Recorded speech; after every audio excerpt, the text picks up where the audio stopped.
बच्चों, आज हम कक्षा 8 सामाजिक विज्ञान 8 ग्रेड का अध्याय 1 प्रारंभिक कथन कैसे, कब और कहाँ के प्रश्नोत्तर लिखेंगे। प्रश्न 1, ब्रिटिश शासनकाल के प्रथम और अंतिम गवर्नर जनरल थे। तो इसका option A Warren Hastings, Lord Mountbatten सही उत्तर है। प्रश्न 2, ए हिस्ट्री ऑफ ब्रिटिश इंडिया पुस्तक के लेखक थे। तो इसका सही उत्तर है सी जेम्स मिल। प्रश्न 3, जब किसी देश पर दूसरे देश के द्वारा दबाव पूर्वक आर्थिक, सामाजिक और राजनीतिक परिवर्तन किए जाते हैं तो इस प्रक्रिया को कहा जाता है सी औपनिवेशीकरण। प्रश्न 4, महत्वपूर्ण दस्तावेजों को सुरक्षित रखा जाता था। इसका सही आंसर है बी अभिलेखागार। प्रश्न 5, जनगणना कितने वर्षों के अंतराल में होती है। तो बी 10 वर्ष। प्रश्न 6, रिक्त स्थानों की पूर्ति कीजिए। ब्रिटिश काल में हिंदुस्तान का पहला नक्शा जेम्स रेलन ने बनाया। अर्थशास्त्री जेम्स मिल स्कॉटलैंड का निवासी था। भारत में रेलगाड़ी का प्रचलन 1853 में शुरू हुआ था। हिस्ट्री ऑफ ब्रिटिश इंडिया में भारत के इतिहास को 3 भागों में बांटा गया है। लॉर्ड वारेन हेस्टिंग्स सन 1773 में भारत के गवर्नर जनरल बने। प्रश्न 7, इतिहास के आधुनिक काल को विकास का युग क्यों कहा जाता है। तो पश्चिम में आधुनिक काल को विकास का युग इसलिए कहते हैं क्योंकि इस युग में विज्ञान, तर्क, लोकतंत्र, मुक्ति और समानता जैसी आधुनिकता की ताकतों का विकास हुआ था। प्रश्न 8, सुलेखनविश किसे कहा गया है।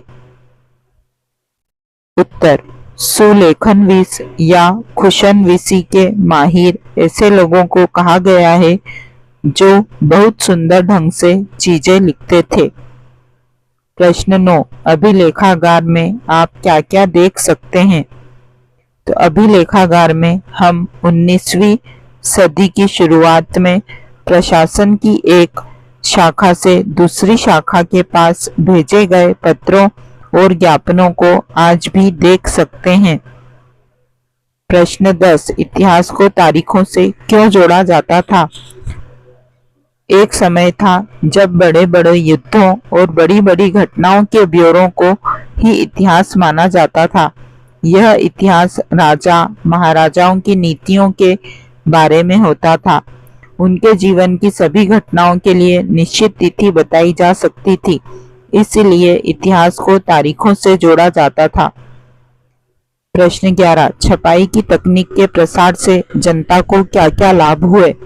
तो छपाई की तकनीक के विस्तार से विभिन्न मुद्दों पर जनता में बहस होने लगी, अखबार छपने लगे, नेता और सुधारक अपने विचार फैलाने के लिए इनमें लिखने लगे, कवियों और उपन्यासकारों ने भी अपनी भावनाओं को व्यक्त करने के लिए इनमें लिखा।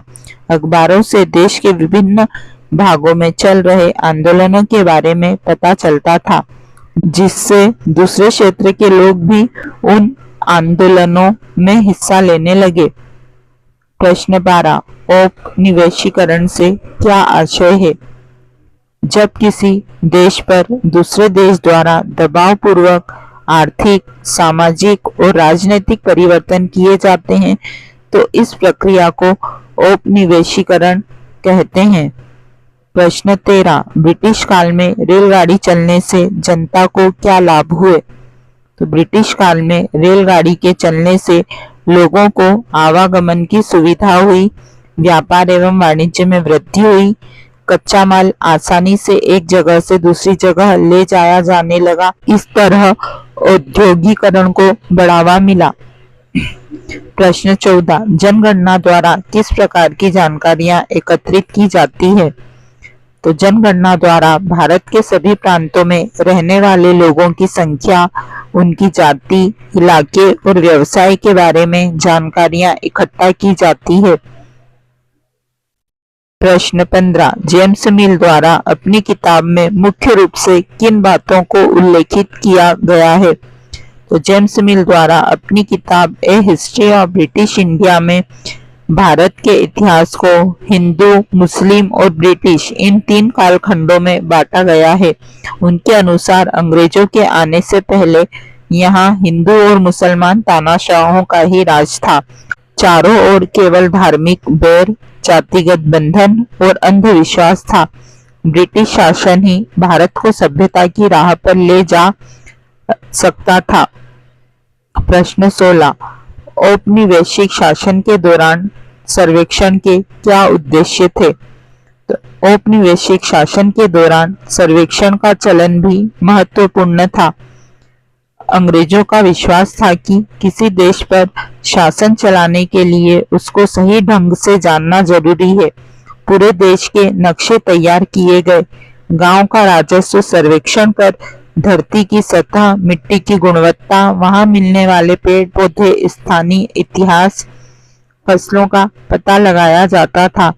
हर 10 साल में जनगणना की जाने लगी।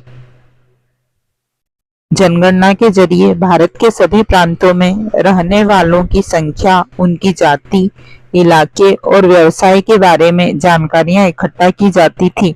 इसके अलावा वानस्पतिक सर्वेक्षण, प्राणी वैज्ञानिक सर्वेक्षण, पुरातत्वीय सर्वेक्षण, मानव शास्त्रीय सर्वेक्षण, वन सर्वेक्षण आदि कई दूसरे सर्वेक्षण भी कराए जाते थे।